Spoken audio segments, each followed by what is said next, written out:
We're back on INFOWARS Nightly News, and I'm pleased to be joined by one of our regular contributors to the show, known to many on the internet for her popular video blogs, which of course have been instrumental in forcing the mainstream media to abandon its narrative on what's unfolding in Syria. And she, of course, goes by the name Syrian Girl. Syrian Girl, welcome to the show. Thanks for having me again. So before we get into the latest developments in Syria and explore some of the wider issues, let me set the stage with this, which I think is a key question, and that is, why should Americans care about what's taking place in Syria right now? Well, for one thing, while the US is while the people are facing austerity measures and having to tighten their belt, so to speak, the US government is giving millions and millions to fund terror abroad in Libya, and now Syria, and before that, of course, Afghanistan 30 years ago. So that's one very obvious reason why it's in the US people's interests to stop this money flow to what constitutes people with an al-Qaeda ideology. And that terrorism that's being funded might later come back and be used in an attack against the US people, as well as result in the taking of more liberties by the US government of the US people. So these are the interests to the US people, but also, I think everybody wants a country, a nation for which there is a history to be proud of. And I think the US people would be the same in that, because they are proud people and they want to hold their heads up high and know that their country represents righteousness and not imperialism, neocolonialism, and fueling of terror. Well, that's really the point, isn't it? Because we featured the videos on INFOWARS of, the rebels burning American flags, vowing to fly the al-Qaeda flag over the White House in one video. There's others where they glorify the 9/11 attacks and start chanting their support for Osama bin Laden. All the while, the Obama administration sends them $500 million while telling Americans at home that their children need to be groped in the airports to fight the war on terror, while the CIA sends weapons to al-Qaeda terrorists, known al-Qaeda terrorists in Syria, all paid for with Americans' tax dollars, while the government's telling them the country's broke. But back when you first appeared on the Alex Jones show, this notion that al-Qaeda terrorists were involved in Syria was first treated as a conspiracy theory. It then later had to be accepted as fact, but they spun it to portray the terrorist influence as minor. Now it's widely reported that the leading frontline combat fighters in Syria are these al-Qaeda terrorists, supported by the Obama-backed FSA Syrian rebels. So now the media is coming up with this new myth, which is that these Jabhat al-Nusra al-Qaeda terrorists are a separate entity to the FSA rebels. So tell us about how they're crafting that phony narrative and what the real truth behind the situation is. Well, I think in the first place, the US acknowledging that Jabhat al-Nusra has the al-Qaeda ideology was just an easy way to use them as a scapegoat. So now when there's any bombing, suicide bombing, beheadings, etc., they can just say, oh, it was Jabhat al-Nusra, but the rebels are a completely separate group and they're, totally angelic, clean.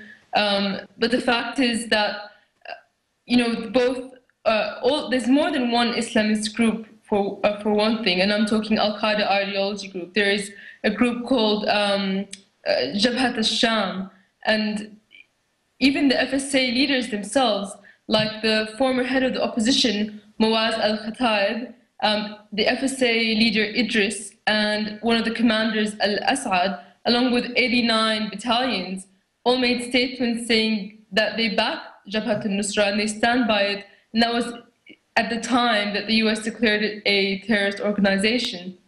Now, since then, there has been a power struggle among struggle groups in Syria between the FSA and the Islamist groups. However, it's not as the media is trying to portray it. It's not secularists versus Islamists. It's Islamists versus Muslim Brotherhood. So it's just like a milder form of the same thing. But there's no such thing as a secular rebellion or rebel group if there is, it would be a tiny minority amongst the opposition and the armed insurgents. And this media is, the mainstream media is just trying to take this tiny group and make it out to be that, oh, you know, the insurgency is actually secular when it isn't. And of course, when we say Al-Qaeda, that's merely a label that's adopted by these jihadist groups. It's not an actual hierarchical group within itself. It's an ideology that's taken on, that's adopted by these different extremist groups. Briefly explain that concept to people. Well, as you know, the original Al-Qaeda was something that the CIA built in Afghanistan, and that even had loose structure. And as you know, there was one guy who blew the lid on it. I believe his name was Cook, and he said that Al-Qaeda is basically just a database of jihadists around the globe.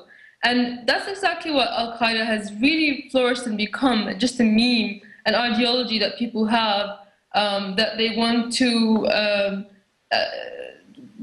control the region under their brand of Sharia law. And even in Sydney, in Australia, and all the way in the UK and other parts of Europe, there are people saying, you know, Osama bin Laden is my leader, I'm Al-Qaeda, holding up placards in protest saying that they support Al-Qaeda. So it's actually an ideology that's been fueled by media such as Al Jazeera, who often used to show Al-Qaeda recordings from Osama bin Laden and Zawahiri as well. This is what's happening around the Middle East now. And of course, the former British Minister Robin Cook echoed that when he said that Al-Qaeda was just the base. It was just an entry in a computer database. So that echoes what you said. We've reported on the beheadings, the desecrations of churches, the attacks on schools and universities by these glorious freedom-fighting rebels. And there's a report out the Atlantic Wire today which completely whitewashes the rape crisis that's unfolding in Syria right now, claiming that only 1% of the rapes taking place are carried out by FSA rebels, and basically blaming all the others on, quote, regime soldiers. And what they completely failed to mention, as I put together in an article today, is that numerous Islamic clerics have come out and issued fatwas permitting the rape of Syrian women by FSA fighters, as if they had the right to do that. And there's virtually no reference to this, no stories about it in the mainstream media. So, Syrian girl, tell us about this bizarre, abhorrent sexual jihad idea that's now being circulated amongst these rebels. Well, this is just going a step back to the Al-Qaeda ideology. Now, the Al-Qaeda ideology is based also on a cult within Islam, which goes by the name of Salafism or Wahhabism. And it is these Salafi sheikhs that are basically sanctifying rape. You know, the refugee camps on the Jordan border are now facing lots of people from Saudi Arabia, the home of Salafism and Wahhabism, coming to the refugee camps, either raping girls or purchasing them and marrying them temporarily, which are like sham marriages that sanctify prostitution. And, you know, under normal circumstances, these people would never have had a chance with these young girls. And a lot of them are, in fact, older men. So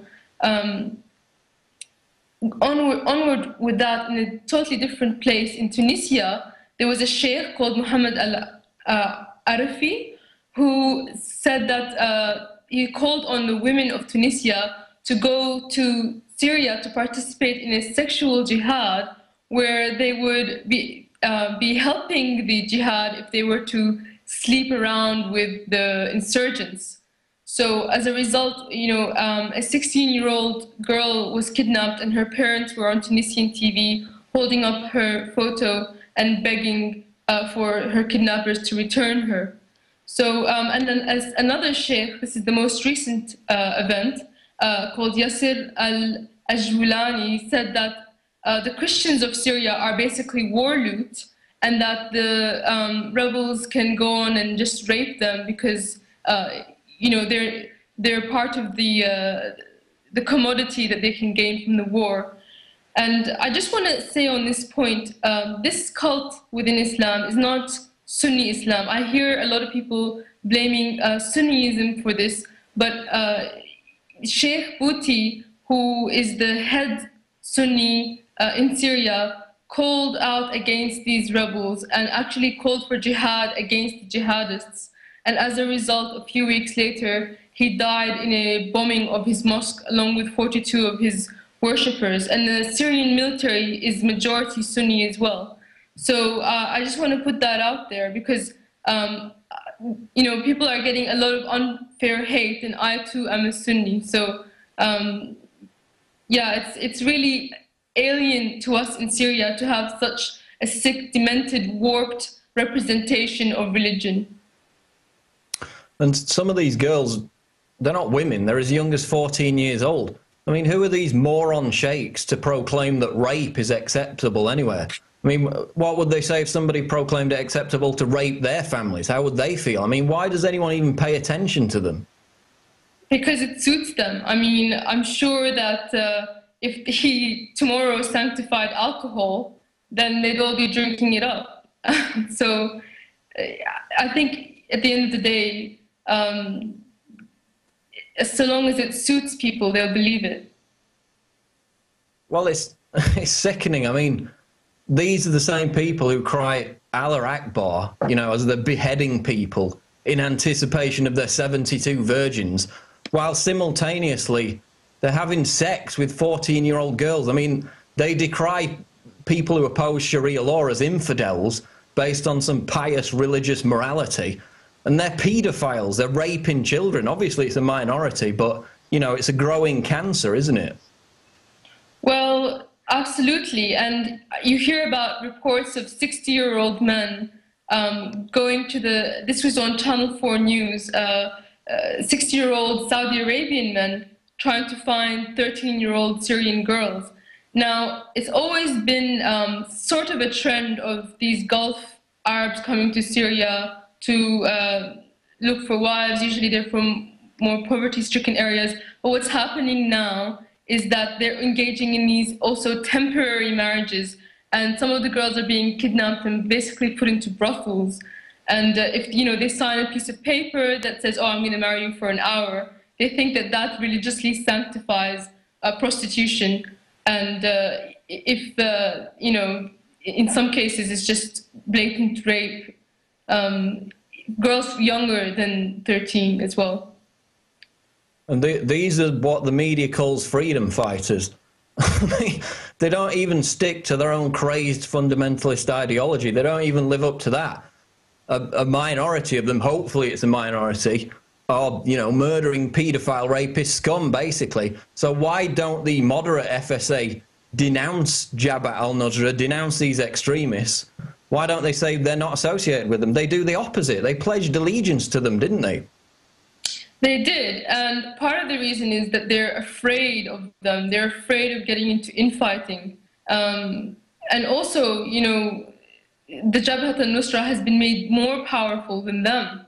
And I think that is partly because of Qatar and Saudi Arabia making the funds flow, in particular to those very extreme groups. But I also think that the US would not let it happen unless they wanted it to happen. And I know in the media they're going on about the threat of the Islamists in Syria and the jihadists and al-Qaeda ideologies. But from just lessons of history, you can tell that the US government's interests are to fund these extremist groups, not these moderate groups being just Muslim Brotherhood, not that moderate at all, but more moderate at least than the al-Qaeda ideology. Well, it's the fact that they airlifted in the Libyan Islamic fighting group terrorists after they'd done their dirty work in Libya. And they killed US troops in Iraq, admitted, then NATO powers are airlifting them into Syria. So it's complete BS that they're just supporting the moderate rebels. They airlifted in some of the very terrorists that killed US troops in Iraq, as we documented as the Libya conflict was ongoing, into Syria to begin that chaos. So now the New York Times admits CIA shipping in guns. Well, The Obama administration claims it's not giving lethal arms. It's all complete propaganda. Let's move on, though, to Eric Haroon, who was this American citizen, former US Army veteran, who fought alongside Jabhat al-Nusra, the al-Qaeda terrorists, in Syria. He was then arrested upon his return to the United States by the FBI, after which his dad said he was working with the CIA. Surprise, surprise. And we wrote an article a few weeks ago now, near the beginning of March, I think it was, asking why Obama hadn't drone striked Haroon, just as they did with Anwar al-Awlaki and, of course, his 16-year-old son. And lo and behold, 1 week, I think it was 1 or 2 weeks later, Eric Haroon was arrested. So isn't it amazing that these Americans, these Brits, are called freedom fighters when they're in Syria, but as soon as they come back home, they're arrested as terrorists? Yeah, it's a real hypocrisy. You know, in the US, the UK, the Australian governments, they're all allowing terrorists to go and fight in Syria, but then are making laws that say once they come home, they'll be arrested. So they're afraid of them to be in their own countries, but they don't mind sending them over to Syria to bomb the cities. So it's interesting that Eric's father claimed his son was CIA. But, you know, before we call on Obama to drone strike Eric Haroon, we should probably call on him to drone strike himself, since he's been the biggest funder and purveyor of terror around the world recently. Moving on to the online propaganda war that's ongoing between the pro-FSA and anti-FSA camps, I noticed about a week ago that YouTube was openly hosting Al-Qaeda's YouTube channel, otherwise known as Jabhat al-Nusra. Al-Qaeda in Iraq killed US troops, the same terrorists who chop people's heads off on a regular basis. Meanwhile, they're censoring videos of war crimes committed by the FSA and other so-called violent material, while hosting Al-Qaeda's YouTube channel. Tell us about this amazing, again, hypocrisy that's going on with censorship and YouTube at the moment. Well, you know, it's an attack on all fronts of any media that is against the mainstream media's line on Syria. My YouTube channel has almost been pulled once, and now it's again hanging on a thread. One more flag and it's out. Press TV has been completely censored and is no longer allowed on US TV. And this is pretty significant. In a country where you're supposed to have freedom of speech, surely you're supposed to be able to listen to whatever media you want. Press TV is not allowed in America. And also, the Syrian news channels are being bombed and targeted by the FSA, and they admit that the Syrian state channels and pro-Syrian state channels are being targeted. All the while, and I'm not saying it, you know, I'm not promoting censorship of any kind. I oppose censorship of any kind. But in the meantime, hypocritically, Al Jazeera and other Al-Qaeda spreading media, like the YouTube channel you mentioned, are just allowed to remain.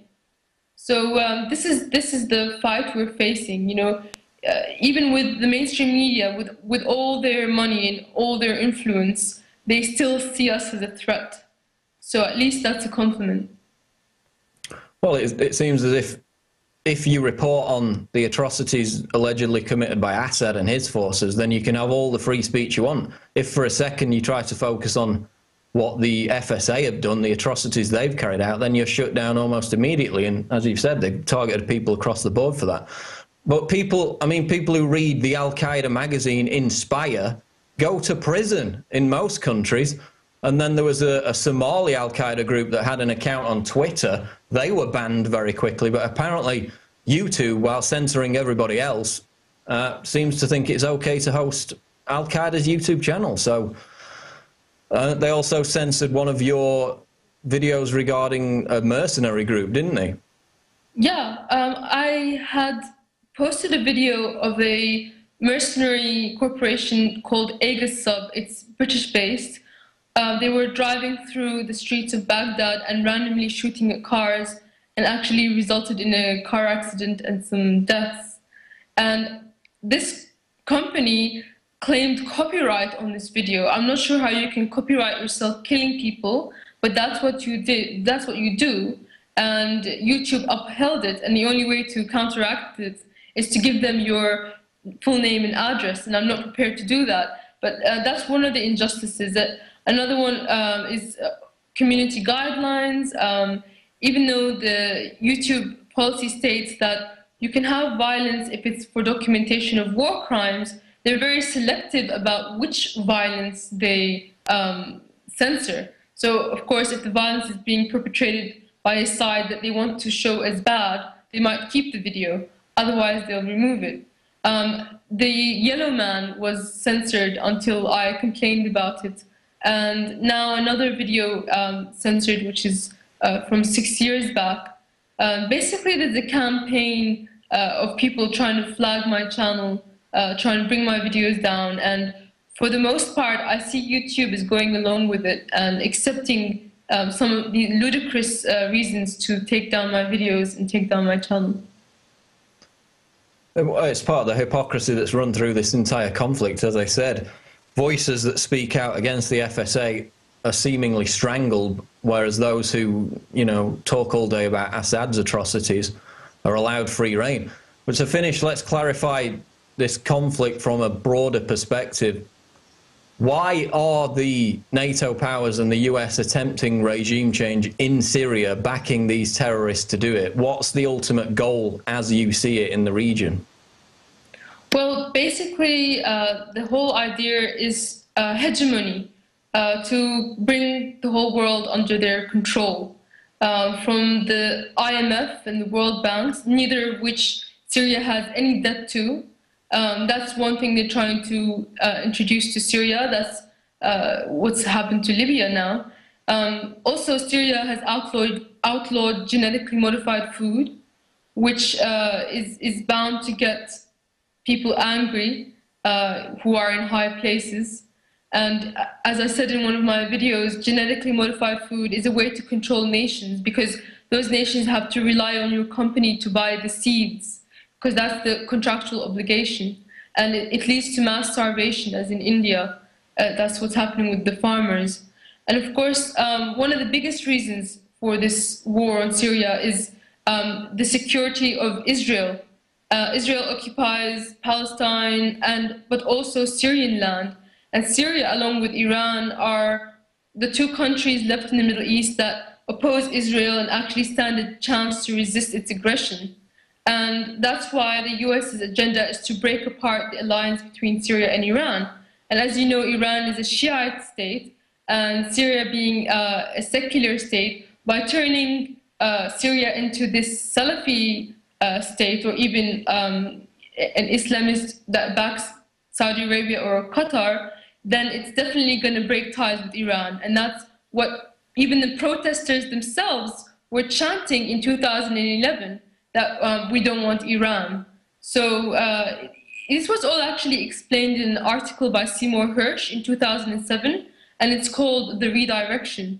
And I recommend everybody go ahead and read that article. It's a bit long, but it basically explains exactly what's happened since September 11th, since the Iraq War, and leading up to this point.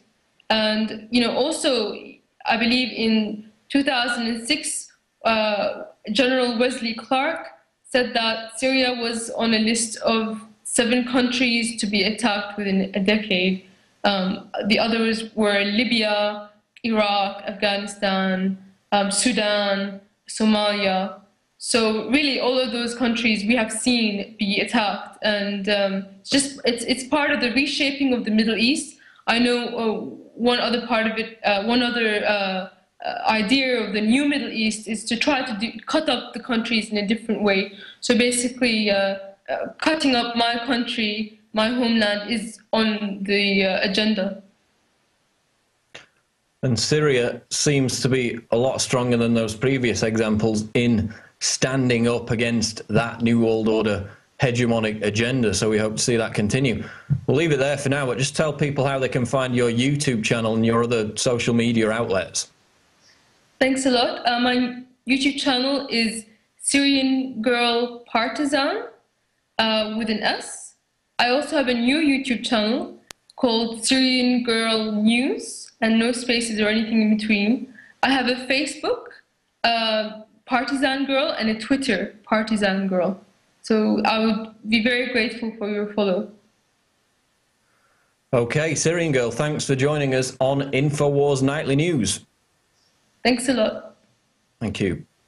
That's it for this edition of InfoWars Nightly News. Be sure to subscribe to prisonplanet.tv, and we'll see you on the next edition. Bye for now.